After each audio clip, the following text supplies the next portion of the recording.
हर हर महादेव मित्रों, आपका अपने इस YouTube चैनल पर हार्दिक स्वागत है। तो चलिए आज हम चर्चा करेंगे बृहस्पतिवार व्रत के बारे में कि गुरुवार को व्रत करने के क्या लाभ हैं, गुरुवार व्रत का उद्यापन, गुरुवार व्रत कथा व क्या करें क्या ना करें, गुरुवार व्रत की पूजा विधि नियम संपूर्ण जानकारी आपको इस वीडियो में दी जाएगी। तो वीडियो के अंत तक जुड़े रहें। तो सबसे पहले जिसने भी अभी तक इस चैनल को सब्सक्राइब नहीं किया तो जल्दी से करिए और घंटी वाले बेल आइकन को दबाना मत भूलिएगा, ताकि आगे भी ऐसी सनातन धर्म से जुड़ी जानकारियाँ सबसे पहले आपके पास पहुँच पाए। वीडियो को लाइक करें, ज़्यादा से ज़्यादा शेयर करें। और अगर आपके भी मन में ऐसे ही सनातन धर्म व आध्यात्मिक जानकारी, व्रत त्योहार तीर्थ धाम संबंधित कोई प्रश्न हो तो वीडियो के कमेंट बॉक्स में जाकर के कमेंट करें। उस कमेंट को देख कर के आगे वह वीडियो लाने की कोशिश करूंगा। तो चलिए शुरू करते हैं। हिंदू धर्म में बृहस्पतिवार के दिन श्री हरि विष्णु की पूजा की जाती है। माना जाता है कि इस दिन श्रद्धा पूर्वक श्री हरि का व्रत और पूजन करने से इच्छित फल की प्राप्ति होती है। इसके अलावा जल्द शादी करने की इच्छा रखने वालों के लिए भी ये व्रत बहुत लाभदायक होता है। अग्नि पुराण के अनुसार अनुराधा नक्षत्र युक्त गुरुवार से प्रारंभ करके 7 गुरुवार तक नियमित रूप से व्रत करने से बृहस्पति ग्रह की पीड़ा से मुक्ति मिलती है। इसके अलावा घर में सुख शांति और श्री विष्णु भगवान का आशीर्वाद भी मिलता है। लेकिन केवल पूजन करने और व्रत रखने से संपूर्ण फल नहीं मिलते। पूर्ण फल के लिए बृहस्पति देव की विधि और भाव से पूजा करना भी आवश्यक है। व्रत की सुविधा के लिए हम श्री बृहस्पति देव की पूजा और उद्यापन विधि क्रम से बता रहे हैं। आशा है कि आप इससे लाभ प्राप्त करेंगे। तो चलिए सबसे पहले बात करेंगे बृहस्पतिवार उद्यापन विधि एवं नियम। गुरुवार के दिन भगवान विष्णु जी एवं बृहस्पति देव दोनों की पूजा होती है, जिससे घर में सुख समृद्धि बनी रहती है। कुंवारी लड़कियां इस व्रत को इसलिए करती हैं जिससे कि उनके विवाह में आने वाली रुकावटें दूर हो जाएं। और ऐसा भी कहा जाता है कि अगर आप एक वर्ष में गुरुवार का व्रत करते हैं तो आपके घर में कभी भी पैसों की कमी नहीं होती और आपका पर्स कभी खाली नहीं होगा। आपको एक वर्ष में 16 गुरुवार व्रत करने चाहिए। 16 गुरुवार व्रत करने से आपको मनोवांछित फल मिलते हैं और व्रत पूरे करके 17वें गुरुवार को उद्यापन करना चाहिए। इस व्रत की विधि के लिए आपको बहुत ही कम सामग्री चाहिए होगी, जैसे कि चने की दाल, गुड़, हल्दी, थोड़े से केले, एक उपला हवन करने के लिए और भगवान विष्णु जी की फोटो, और अगर केले का पेड़ हो तो बहुत ही अच्छा है। व्रत वाले दिन सुबह उठकर स्नान आदि कार्यों से निवृत्त होकर सबसे पहले आप भगवान के आगे बैठ जाएं और भगवान को साफ करने के पश्चात चावल एवं पीले फूल लेकर 16 गुरुवार व्रत करने का संकल्प करिए एवं भगवान विष्णु जी को छोटा पीला वस्त्र अर्पण करिए। और अगर केले के पेड़ के सामने पूजा कर रहे हैं तो भी छोटा पीला कपड़ा चढ़ाइए। एक लोटे में जल ले लीजिए, उसमें थोड़ी हल्दी डालकर विष्णु भगवान जी या केले के पेड़ के जड़ में स्नान करवाएं। तिलक करिए, भगवान का हल्दी या चंदन से पीला चावल जरूर चढ़ाइए, घी का दीपक जलाएं, कथा पढ़ें। तो चलिए अब बात करते हैं बृहस्पतिवार व्रत कथा के बारे में। प्राचीन समय की बात है, एक नगर में एक बड़ा व्यापारी रहता था। वह जहाज़ों में माल लदवा कर दूसरे देशों में भेजा करता था। वह जिस प्रकार अधिक धन कमाता था उसी प्रकार जी खोलकर दान भी करता था, परंतु उसकी पत्नी अत्यंत कंजूस थी। वह किसी को एक दमड़ी भी नहीं देने देती थी। एक बार सेठ जब दूसरे देश व्यापार करने गया तो पीछे से बृहस्पति देव ने साधु वेश में उसकी पत्नी से भिक्षा मांगी। व्यापारी की पत्नी बृहस्पति देव से बोली, हे साधु महाराज, मैं इस दान और पुण्य से तंग आ गई हूँ। आप कोई ऐसा उपाय बताएं जिससे मेरा सारा धन नष्ट हो जाए और मैं आराम से रह सकूं। मैं यह धन लूटता हुआ नहीं देख सकती। बृहस्पति देव ने कहा, हे देवी, तुम बड़ी विचित्र हो। संतान और धन से कोई दुखी होता है, अगर अधिक धन है तो इसे शुभ कार्यों में लगाओ, कुंवारी कन्याओं का विवाह कराओ, विद्यालय और बाग बगीचों का निर्माण कराओ। ऐसे पुण्य कार्य करने से तुम्हारा लोक परलोक सार्थक हो सकता है। परंतु साधु की इन बातों से व्यापारी की पत्नी को खुशी नहीं हुई। उसने कहा, मुझे ऐसे धन की आवश्यकता नहीं है जिसे मैं दान दूं।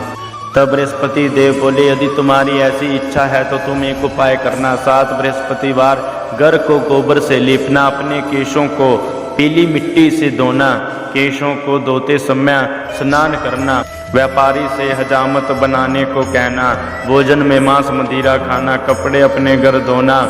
ऐसा करने से तुम्हारा सारा धन नष्ट हो जाएगा। इतना कहकर बृहस्पति देव अंतर्धान हो गए। व्यापारी की पत्नी ने बृहस्पति देव के कहे अनुसार 7 बृहस्पतिवार वैसा ही करने का निश्चय किया। केवल 3 बृहस्पतिवार बीते ही थे कि उसी समस्त धन संपत्ति नष्ट हो गई और वह परलोक सिधार गई। जब व्यापारी वापस आया तो उसने देखा कि उसका सब कुछ नष्ट हो चुका था और वह दूसरे नगर में जाकर के बस गया। वहाँ वह जंगल से लकड़ी काट कर लाता और शहर में बेचता। इस तरह वह अपना जीवन व्यतीत करने लगा। एक दिन उसकी पुत्री ने दही खाने की इच्छा प्रकट की, लेकिन व्यापारी के पास दही खरीदने के पैसे नहीं थे। वह अपनी पुत्री को आश्वासन देकर जंगल में लकड़ी काटने चला गया। वहाँ एक वृक्ष के नीचे बैठ अपनी पूर्व दिशा पर विचार कर रोने लगा।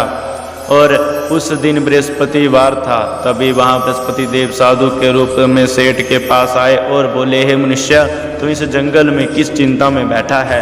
तब व्यापारी बोला, हे महाराज, आप सब कुछ जानते हैं। इतना कहकर व्यापारी अपनी कहानी सुनाकर रो पड़ा। बृहस्पति देव बोले, देखो बेटा, तुम्हारी पत्नी ने बृहस्पति देव का अपमान किया था, इसी कारण तुम्हारा यह हाल हुआ है। लेकिन अब तुम किसी प्रकार की चिंता मत करो। तुम गुरुवार के दिन बृहस्पति देव का पाठ करो।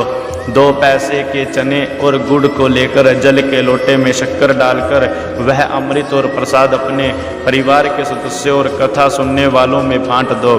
स्वयं भी प्रसाद और चरणामृत लो। भगवान तुम्हारा अवश्य ही कल्याण करेंगे।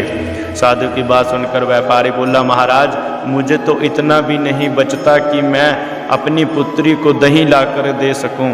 इस पर साधु जी बोले, तुम लकड़ियां शहर में बेचने जाना, तुम्हें लकड़ियों के दाम पहले से 4 गुना मिलेंगे, जिससे तुम्हारे सारे कार्य सिद्ध हो जाएंगे।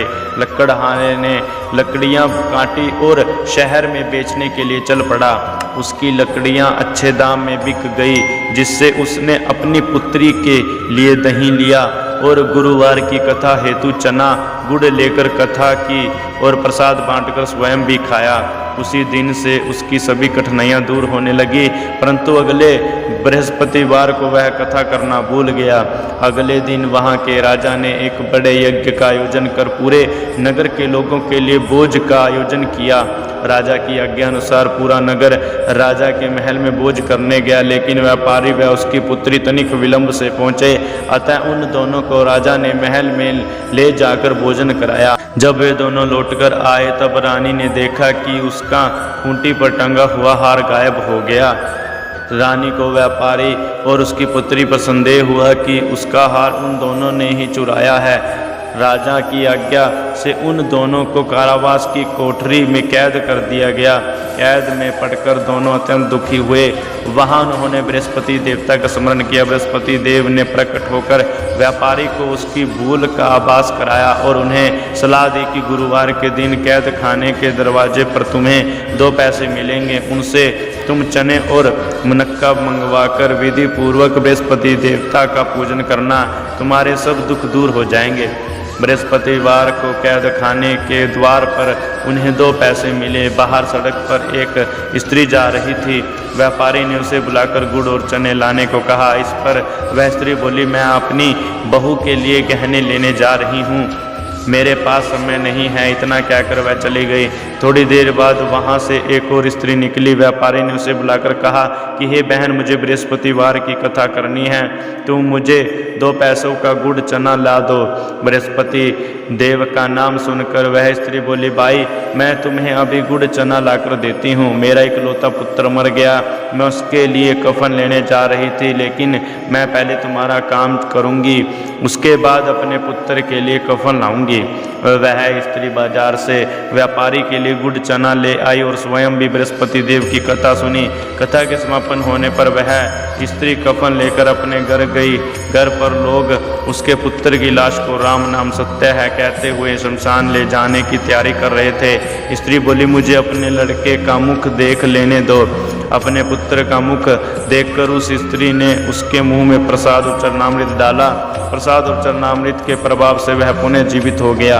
पहली स्त्री जिसने बृहस्पति देव का निरादर किया था, वह जब अपने पुत्र के विवाह हेतु पुत्र वधू के लिए गहने लेकर लौटी और जैसे ही उसका पुत्र घोड़ी पर बैठकर निकला, वैसे ही घोड़ी ने ऐसी उछाल मारी कि वह घोड़ी से गिरकर मर गया था।